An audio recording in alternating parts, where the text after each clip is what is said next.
What's up, guys, and welcome back to another episode of Car Mechanic Simulator 2018. This is episode 10 now on the series. If you guys are enjoying the series, be sure to check the link in the description. You can find the link to the series playlist there. Catch up on any previous episode you may have missed. What we did in the last one is basically finished this Mark 1 Golf or GTI, tomato, whatever you want to call it. But what we're going to be doing today is buying our next full restoration. So I don't know if I want to do barn finds or if we should go to the auction house.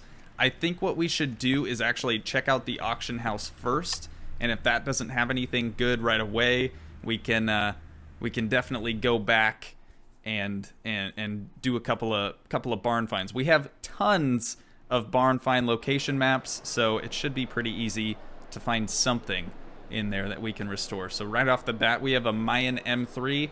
Not interested at all. I don't want to do a lore friendly car. It does obviously look like an S3. It's pretty dang close, but there's not really a whole lot we can do to those, so let's just skip it, move on to the next one. Second out is a really expensive McLaren Senna. We actually saw one of these in a barn find, and I had never seen one before, so that's a super cool car. Obviously we can't afford it, so we're going to have to skip on to the next one, and it looks like the next one is also a Mayan M3, so we are going to skip this one as well. Here we have a lore-friendly, it looks like it's supposed to be a Jeep, maybe a Ford, I'm not really sure, 42,000 bucks. It is in our price range, but it's not really interesting. I think we're going to move on. Okay, this one is a Maserati Sebring. Definitely a cool car. Obviously, you don't see a whole lot of old Maseratis anymore. They only... The current bid, or sorry, the highest bid at the moment is $9,000. I definitely think that we could top that. It looks like it's in fairly good condition. It is a DLC car, so we won't have to worry about with any sort of mismatched panels or parts that intersect each other. I'm tempted to try to bid on this thing, but I also see that the next car is a Nissan Skyline GTR or an R32 with a rear-wheel drive swap, so it's probably a drift machine. I think we gotta skip it. We gotta skip on the Maserati, and hopefully this Nissan is in our price range. It's a really cool color right off the bat. Wheels are super rusty. It would need a lot of work. It's got 133,000 miles on it. We don't really care about that because we're going to be restoring the entire thing. Let's go ahead and start the auction here and see if we can't outbid some of these guys. So I'm going to let everyone else sort of bid on top of us. Once the bid gets really, really low, we'll clap back and see if we can't outbid someone on this thing. There we go. First bid, and we got outbid right away. Gotta wait for it to get down to its last second, and boom. So we're at 37,000. We're probably overpaying at this point, and I wonder if we could find another... Oh, God, I don't think we could find another one of these in a barn, though. Some of the mods that I have installed, you can only get at an auction, or you can only find at the junkyard. It's at 43,000. This is way too much for an old, rusted-out R32. I don't know. Do we give up? It's at 45. I think we give up. I'm going to let him take that for 46. That is an outrageous amount of money for an R32 Skyline. That's just, it's too much. Can't do it. All right, next car is going to be a Ferrari 512. We'll see what sort of outlandish price this thing's at. Oh, actually, not bad at all. It's at 10,000. I feel like this one's going to go up pretty fast. I don't know much about 512s, but it looks pretty cool. We can definitely try. Why not? You know, it's got 109,000 miles on it. We'll let all these guys sort of bid, and hopefully we can get this thing. All right, we're up to 20,000. It looks like it's just me and this other bidder. Oh, no, there's two other guys here. Bidder 1 and 3. 3 comes back with 22.5. I'll go 23. 23.5. Go 24. If it goes over 25, I think I'm out. Yep, I'm out. Can't do it. Sorry. All right, moving on. Let's go check out the junkyard. I don't think I've ever been to the junkyard in this game, so let's go take a look. Maybe there's something cool there. Maybe we can find a bus to flip. I don't know. All right, head over to the main gate here. We're going to hit up this junkyard and see what it has. All right, we made it to the junkyard. Let's take a walk around, see what it has to offer. There's got to be something cool hidden in here. There are a bunch of junk piles, which I'm sure just have... Yeah, just have a bunch of, like, broken pieces that probably couldn't... What? Okay, we gotta find the Honda Odyssey. That's insane. Do you see the wing on that thing? Oh, bud. If we could get a Honda Odyssey with a big old wang like that, that would be so sick. Nothing back here. Coming around up here. Nothing over there. We got, what is this, an MR2? The heck is this? Oh, is that an old Mustang? No, it's an RX-7. No way. That does not look... Oh, yeah, that's pretty obvious now. Probably should have just looked at the badging, but how much do they want for that thing? That wouldn't be a terrible build. It's rotary after all. They want 9,000 for that thing. That's not that bad. I mean, we could piece that back together, just sell everything in it and start over. It's kind of weird that it has two masters. Maybe one's like a hydro for drifting or something. There's no actual drift handbrake. We'll come back to it. If this is the Maserati, I think. No, it's a Honda S800. There's no swap. Is there a swap for the RX-7? There's no swap options available for that. I'd kind of like to do something with a swap unless it has a pretty sweet engine from the factory. Head into here. Got a bunch of junk piles. Alright, coming around the bend. That's an old Suburban. That's kind of cool. Another junk pile. Nothing back here. We got a... Is that an Eclipse? Oh, gross. Yeah, it's like a lore-friendly Eclipse. I'm not interested in that. This looks pretty cool. Like a Stingray? Corvette Stingray? Oh, lore-friendly. Oh, bud. I see another Golf. Should we just have a garage where it's just dedicated to old... restored Golfs? I get that's not really old. That's like what, a Mark 7? No, Mark 6? What do the taillights look like? I can't tell in this condition if it's what generation it is. I think it's a Mark 7 actually. Widebody Mark 7. They want 76 grand for that? Are you crazy? It's a Golf R though. I mean, that makes sense. It's already got the upgraded inline 4 dual overhead cam, and it is all-wheel drive, which is pretty dope. There's no swap option for it, but that's not really an issue. But 76,000 bucks for that. There's no way we can make a profit on it. We got just a Bugatti Chiron over here in the corner for $436,000. Yeah, I don't think so. Okay, so that's definitely cool, but we would lose our tails on it. And then over here, it looks like this is... Ooh, it looks like this is a Mark II. That could be kind of cool. We've done a Mark I. What if we just move up just a little bit to a Mark II? We could even do... Is there a swap option for it? Oh, there's tons of swap options.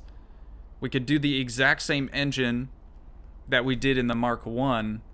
Make this thing have 400 horse, and it would be super sick. I actually really like the Mark IIs. I think I like the Mark I a little bit better. But what the heck, dude? Why not? Let's do it. So let's buy this thing here. Actually, let's go to overview mode quick.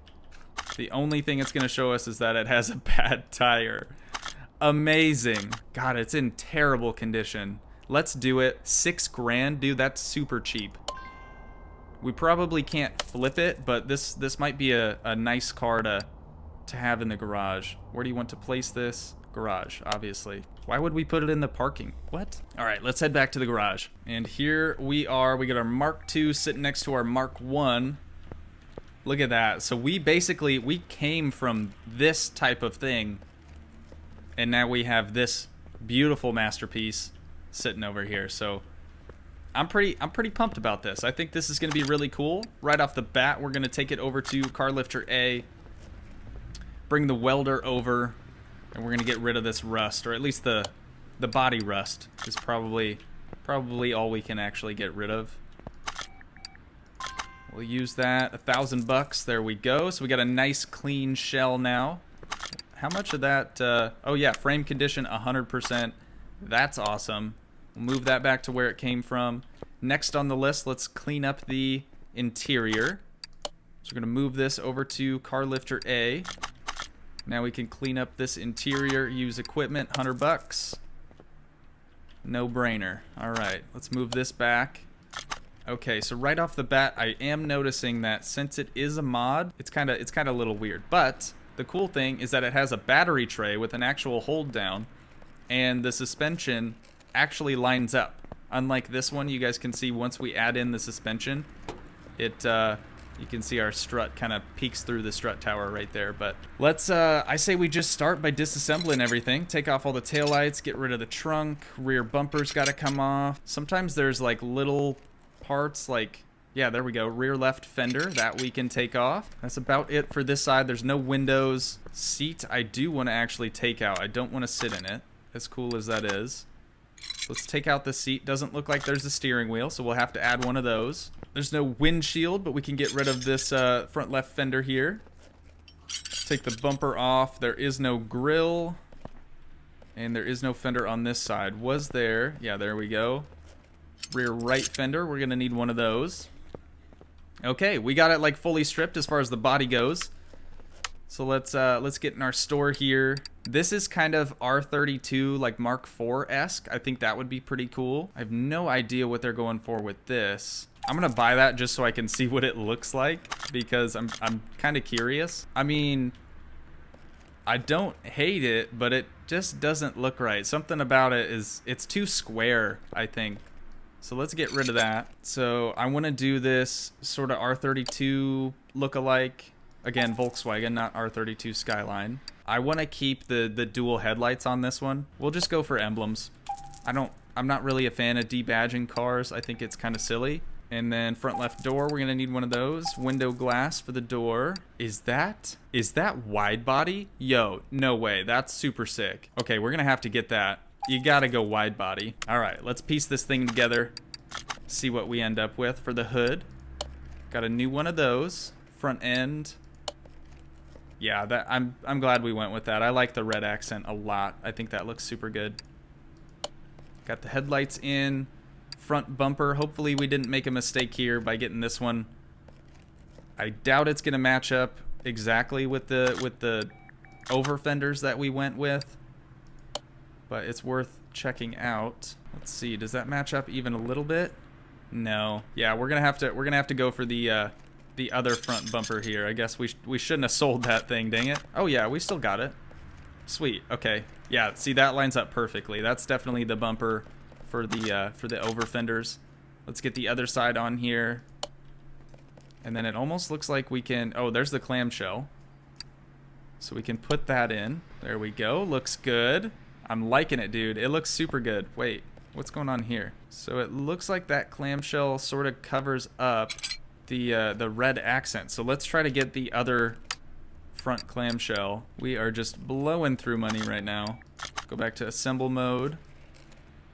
Front clamshell, this one.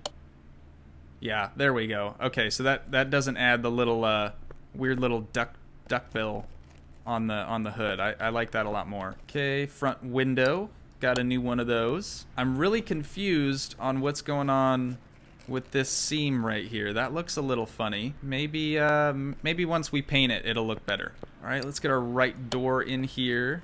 Before we do that on this side, let's add that steering wheel. It looks like that's gonna be kind of hard to get to otherwise. There we go, got our OEM steering wheel. Look at that interior, dude. That looks so good. I wonder what model they exported this from.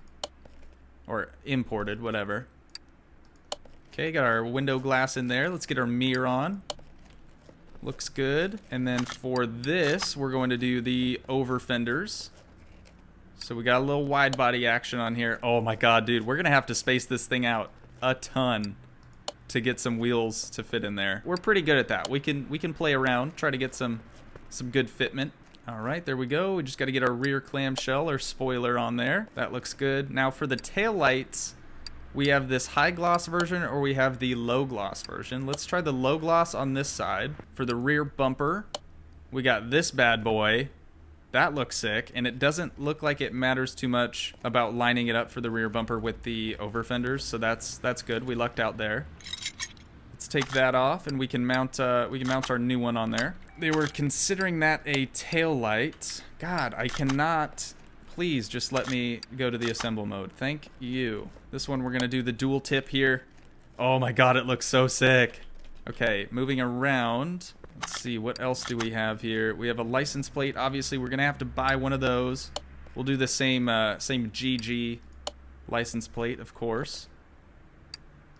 Get our other window in there and put our right side mirror on. So this is one that was actually sold in the States. You guys can see this one is right-hand drive. Got the steering wheel over there on the right side. And then this one is actually a left-hand drive model, which is pretty sick. So we could pretty easily drive this thing in the US. If you drive in the US with a right-hand drive car, you will not be going through any drive-thrus. If you do, you have to hit them in reverse. Just think about that for a second. Maybe that'll change your mind on buying a right-hand drive car. Okay, so the body's looking good. I think we did a good job there. Let's send this baby on into the paint booth here, and we will head over there and see what sort of colors we can get going on this one. I don't have any like OEM paint colors for this model. I think since it is the over fender, that one we were trying to keep original. With us doing the over fenders, I think we have to just mix it up and sort of come up with something brand new. So you guys can see it's gonna throw the white in there automatically because I believe that's the original color. Cars with over fenders tend to look really, really good with just black paint. So what if we do black paint, not a matte though, matte's gross. We don't want to do that. Chameleon black is no. Chrome black is way too in your face. I think we should do a metallic black on this one. Just keep it simple. Let's run with it, dude. Metallic black. I think that's probably our best bet here. Yeah, dude, that looks good. That looks really good. I'm happy with that. All right, now we can move this back out to car lifter A. Let's get these wheels off and see about getting some thick boys on here because those are little donuts. We need something a lot wider than that. All right, and there we go. So we are obviously going to be restoring this, but what I want to do first before we even get to that point is, you know, make it look cool. You got to make it look cool first, right? Appearance is everything. Interior wise, I don't think there are specific seats for the Mark I Golf in the interior shop. We can definitely look, or sorry, Mark II Golf. All right, I think I've made my decision. We're gonna go with these. We'll buy 2 of these, seat 11, just because they look sort of race inspired. Literally no other reason. They have to at least have a platform. That's the other thing. They have to have a platform to sit on. Otherwise, they're just gonna look too weird. And there we go. So we got our black interior finished off. That looks super good. I'm happy with those seats. I think they turned out nice. Now let's figure out what we want to do for these wheels. So let's take a look at what size they were originally. Looks like they were 15s. So I'm thinking we move up to a 16 and they're 185s. Dude, that is way too skinny. Yeah, we move up to a 16. We cut the tire height from 55 to 45 and hopefully we can still fit that in the wheel well. I'm just going to do one at a time, because I don't want to waste all of our money right out of the gate. What if we did something like this? I think that's gonna look pretty good. Let's buy one of those in a 16 and let's poke that offset out about as much as the Mark I at a 25, and then we can go over to the tire store here. Sport tires, of course. It is a sporty hatchback. We're gonna do 225 by 45 and hopefully it fits in the wheel well. We might even have to do different sizes front and rear. All right, now that it's all balanced, we can remove it off of the machine. And let's try it on the front. We can try to figure out the front fitment first. So they were originally 15s, a 185/55 with an offset of 0, and we're moving up to a 16 with a 225/45 and an offset of 25. Let's see, it looks like we're about there as far as the offset goes. I think that's pretty dang close, dude. I like that, actually. I think that looks pretty good. It fills the wheel well pretty nicely, but it looks like we'd probably have to do a little bit of trimming so we could actually turn. And of course the ride height is gonna be stupidly high just because that's how the game is, but I like those wheels a lot. I think that looks really, really good. So let's buy the rest of the set and get those all mounted up. Okay, well that one balances. Let's head over to the rear. And let's see if hopefully the rear is the same as the front. It looks like the rear is actually spaced out quite a bit more. Let's mount it up and at least see how much more we need to go out. We could obviously make the rear a little bit wider. I don't know, that's pretty close. It's not like terribly far off. How much space do we have in the front? If we get right about there. Actually, you know what? It looks like it's about the same.